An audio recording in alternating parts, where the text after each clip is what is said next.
रामकृष्ण हरी मंडळी, श्री स्वामी समर्थ. मी सुप्रिया आपल्या सर्वांचे माझ्या या मराठी यूट्यूब चॅनलवर अगदी मनापासून स्वागत करते. पंढरीची वारी म्हणजेच महाराष्ट्रात साजरा होणारा एक मोठा सणच. हा सण म्हणजेच फक्त हरिनामाचा गजर आणि निस्सीम भक्ती. आषाढाची चाहूल लागताच मनाला ओढ लागते ती पंढरीच्या वारीची. आणि हरिमय झालेले असंख्य वारकरी कित्येक किलोमीटरचा रस्ता तुडवत त्या पांडुरंग परमात्म्याला पाहण्यासाठी जातात.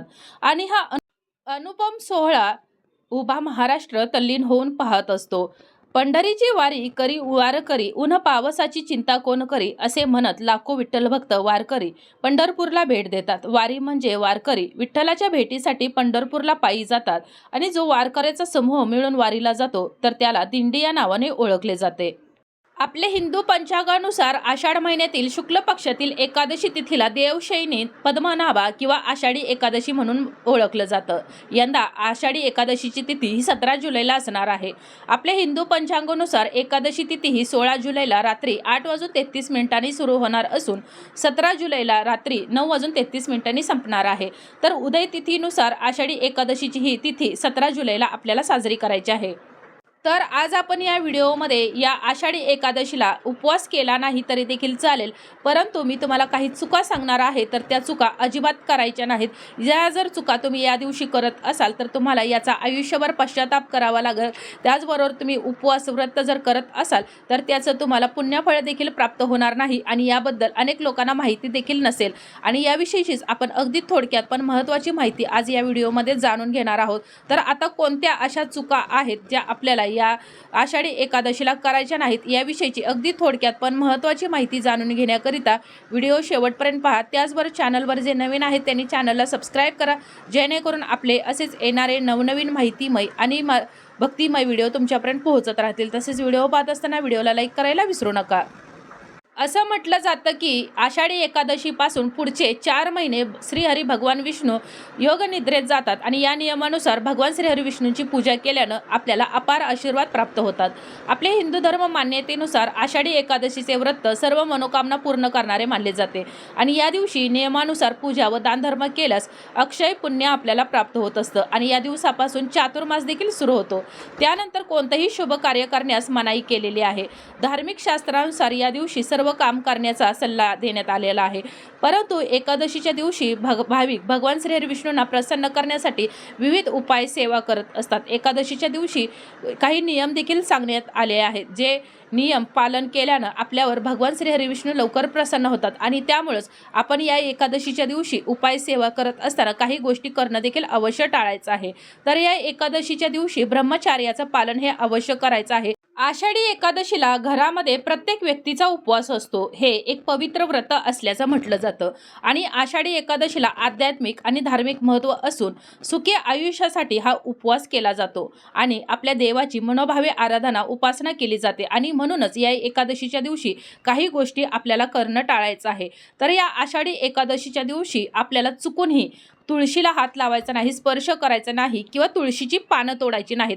कारण या दिवशी तुळशी माता श्रीहरींसाठी उपवास करत असते आणि त्यामुळं पूजेसाठी या दिवशी तुम्हाला तुळशीची जर पानं लागत असतील तर तुम्हाला आदल्या दिवशीच ही तुळशीची पानं तोडून ठेवायची आहेत. परंतु या एकादशी तिथीला चुकूनही तुळशीला स्पर्श करायचा नाही किंवा तुळशीची पानं तोडायची नाहीत, तुळशीला जल अर्पण करायचं नाही.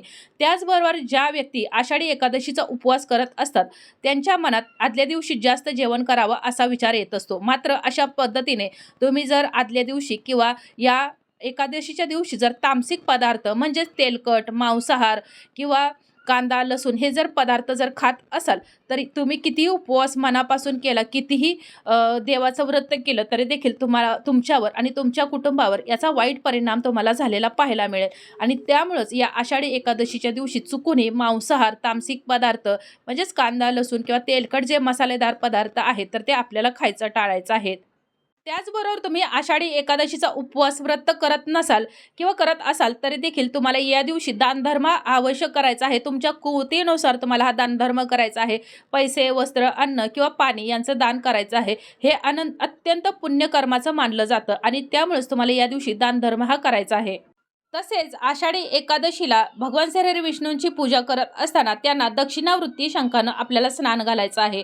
त्याचबरोबर पिवळा रंग हा भगवान श्री विष्णूंना अत्यंत प्रिय असल्यामुळं या दिवशी पिवळ्या रंगाची मिठाई किंवा कोणताही पिवळ्या रंगाच्या पदार्थाचा नैवेद्य भगवान श्री हरिविष्णूंना अर्पण करायचा आहे. शक्य असेल तर या दिवशी पिवळ्या रंगाची वस्त्र परिधान करायची आहेत.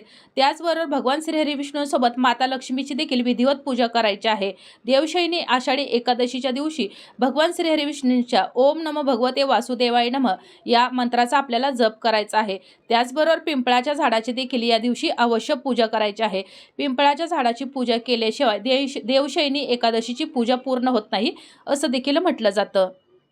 त्याचबरोबर आषाढी एकादशीला पलंगावर झोपायचं नाही, हे आपल्याला टाळायचं आहे. या दिवशी झोपायचं असेल तर जमिनीवर झोपायचं आहे. यामुळे तुम्ही केलेल्या व्रताचं तुम्हाला पूर्ण फळ प्राप्त होणार आहे. त्याचबरोबर आषाढी एकादशीचा हा दिवस संपूर्ण पवित्र मानला जातो आणि त्यामुळे या दिवशी खोटं बोलणं, एखाद्याला उलट बोलणं किंवा एखाद्याचा अपमान करणं हे देखील आपल्याला टाळायचं आहे. तुम्ही जर अशा प्रकारची कृत्य करत असाल आणि तुम्ही उपवास करत असाल तर या व्रताचं तुम्हाला फळ प्राप्त होणार नाही. त्याचबरोबर आषाढी एकादशीचा जर उपवास करत असाल तर हा उपवास करत असताना उपवासाचे जे काही पदार्थ असतील तर त्या पदार्थामध्ये तुम्ही जे समुद्री मीठ असेल तर त्याचा वापर करायचा आहे किंवा तुम्हाला सैंधव मिठाचा वापर करायचा आहे. परंतु जे काळे मीठ असतं तर त्याचा कोणत्याही पदार्थामध्ये तुम्हाला वापर करायचा नाही. तुम्ही जर कोणत्याही पदार्थामध्ये जर काळे मीठ टाकून जर तो खात असाल तर तुम्हाला या उपवासाचा काहीही फायदा होणार नाही. तुम्ही केलेल्या व्रताचं तुम्हाला पुण्यबळ प्राप्त होणार नाही. त्याचबरोबर आषाढी एकादशीचा जर उपवास करत असाल तर अशुद्ध द्रव्ययुक्त पेय पदार्थ जे असतात त्यांचं देखील सेवन टाळायचं आहे. जसे की कोल्ड ड्रिंक्स, पॅड फ्रूट किंवा ज्यूस, आईस्क्रीम या दिवशी आपल्याला खायच्या टाळायचे आहेत. त्याचबरोबर तळलेले जे पदार्थ असतील तर ते देखील खायचे नाहीत. उपवास करणाऱ्याने या दिवशी शक्यतो 2 वेळा जेवायचं टाळायचं आहे. त्याचबरोबर या दिवशी जो व्यक्ती उपवास करत नसेल म्हणजे कुटुंबातील तर त्यांनी देखील टॅमॅटो, वांगी, फ्लावर, ब्रोकोली, बेलमरी, मटार, चणे या सर्व प्रकारचे बीन्स किंवा बीन्सपासून बनवलेल्या पदार्थांचं सेवन टाळायचं आहे. त्याचबरोबर या दिवशी फळं किंवा फळांचा ज्यूस पिऊन किंवा दूध किंवा पाणी पिऊन यावरती आपल्याला हा उपवास करायचा आहे. त्याचबरोबर गरोदर स्त्रिया किंवा आजारी व्यक्ती जर हा उपवास करत असेल तर त्यांनी आपल्या डॉक्टरांचा सल्ला घ्यायचा आहे आणि त्यानंतरच हा उपवास करायचा आहे. शक्य होत नसेल तर हा उपवास केला तर नाही तरी देखील चालेल. त्याचबरोबर हा उपवास करत असताना दशमी, एकादशी आणि द्वादशीला काशाच्या भांड्यामध्ये आपल्याला जेवण करायचं नाही, हे देखील आपल्याला टाळायचं आहे. आता अगोदर सांगितल्याप्रमाणे तामसिक जे पदार्थ आहेत म्हणजेच मांस, मटण, मच्छी तर त्याचसोबतच किंवा कांदा, लसूण यासोबतच आपल्याला पालेभाज्या, मसूर डाळ, नाचणी, उडीद डाळ, चणे, मध, तेल या पदार्थांचं देखील सेवन टाळायचं आहे. एकादशी व्रताच्या पहिल्या दिवशी म्हणजे दशमीला व एकादशीच्या दुसऱ्या दिवशी म्हणजे द्वादशीला हरिवांश म्हणजे की जव, गहू, मूग, सैंधव मीठ, मिरे, साखर, गाईचे तूप इत्यादी पदार्थांचं सेवन आपल्याला एकदा करायचं आहे. त्याचबरोबर कोबी, गाजर, नवलकोल, घोळ, पालक इत्यादी भाज्यांचं सेवन देखील आपल्याला या दिवशी टाळायचं आहे. त्याचबरोबर उपवास करत असताना उपवासाला तुम्ही जी काही फळं खात असाल तर या फळामध्ये तुम्हाला एक फळ खायचं अवश्य टाळायचं आहे. तर ते फळ म्हणजेच फणस. कोणताही उपवास असेल तर त्या उपवासाला फणस हे फळ चालत नाही. आपल्या हिंदू धर्मशास्त्रामध्येच या फणसाला मनाई केलेली आहे. त्यामुळं तुम्ही ह्या फणसापासून कोणतीही बनवलेली भाजी असेल किंवा पदार्थ असेल तर तो देखील या दिवशी खायचा टाळायचा आहे. चुकूनही फणसाचा वापर कोणत्याही उपवासाच्या पदार्थामध्ये होणार नाही याची आपल्याला काळजी घ्यायची आहे. त्याचबरोबर हा उपवास करत असताना कंदमुळे जे असतात म्हणजे जमिनीखाली उगवणाऱ्या ज्या भाज्या असतात तर त्या देखील आपल्याला खायच्या टाळायच्या आहेत. त्याचबरोबर या दिवशी भात देखील चुकूनही खायचा नाही किंवा तांदळापासून बनवलेले कोणतेही पदार्थ असेल तर तो देखील या दिवशी खायचा टाळायचा आहे. आपल्या हिंदू धर्मशास्त्रात तांदळाचा संबंध हा पाण्याशी लावण्यात आलेला आहे. एकादशीच्या दिवशी शरीरामध्ये पाण्याची जितकी कमी असेल तितकं व्रत सात्विक मानलं जातं आणि तांदळात पाण्याची मात्रा अधिक असते. जलावर चंद्राचा प्रभाव अधिक असतो आणि त्यामुळं जर तुम्ही या दिवशी भात खात असाल तर त्यामुळं शरीरामध्ये आपल्या पाण्याची मात्रा वाढते आणि यामुळं आपलं मन अधिक विचलित होण्याची शक्यता असते किंवा चंचल होते आणि यामुळं व्रतामध्ये अडथळे येण्याची देखील भीती असते. आणि एकादशीचे व्रत करत असताना मन निग्रही असणं आणि सात्विक भाव असणे अत्यंत गरजेचे आहे आणि म्हणूनच या एकादशीच्या दिवशी भात हा खाल्ला जात नाही. त्याचबरोबर एक पौराणिक कथा देखील या भाताविषयी सांगितलेली गेलेली आहे. तर अशा प्रकारे तुम्हाला या मी ज्या काही वस्तू सांगितलेल्या आहेत तर तुम्हाला खायच्या नाहीत. त्याचबरोबर हा उपवास करत असताना अगदी मनापासून श्रद्धेने उपवास करायचा आहे. त्याचबरोबर कोणाचाही अनादर या दिवशी होणार नाही याची काळजी घ्यायची आहे. तसेच गरिबांना दानधर्म करायचा आहे. आपल्याकडून जेवढे पुण्य होईल तितके पुण्यधर्म करायचा आहे. त्याचबरोबर या दिवशी जवळपास जर नदी असेल तर त्या नदीमध्ये जाऊन स्नान करायचं आहे किंवा अंघोळीच्या पाण्यामध्ये आपल्याला काळे तीळ, गंगाजल किंवा पंचगव्य मिसळून या दिवशी स्नान करायचं आहे. आणि अशा प्रकारे आपल्याला या आषाढी एकादशीचा उपवास करायचा आहे. त्याचबरोबर मी जे तामसिक पदार्थ सांगितलेले आहेत तर ते पदार्थ किंवा इतर ज्या मी भाज्या सांगितलेल्या आहेत तर त्या देखील खायच्या टाळायच्या आहेत. आणि अशा प्रकारे आपल्याला हे आषाढी एकादशीचं व्रत मनोभावे करायचं आहे. तर अशा प्रकारे आपल्याची ही माहिती, आजचा हा व्हिडिओ इथंच थांबवते. ही माहिती, हा व्हिडिओ तुम्हाला कसा वाटला कमेंट करून जरूर कळवा. माहिती जर आवडली असेल तर व्हिडिओला लाईक करा, चॅनलला सबस्क्राईब करा आणि हा व्हिडिओ जास्तीत जास्त शेअर करा. धन्यवाद.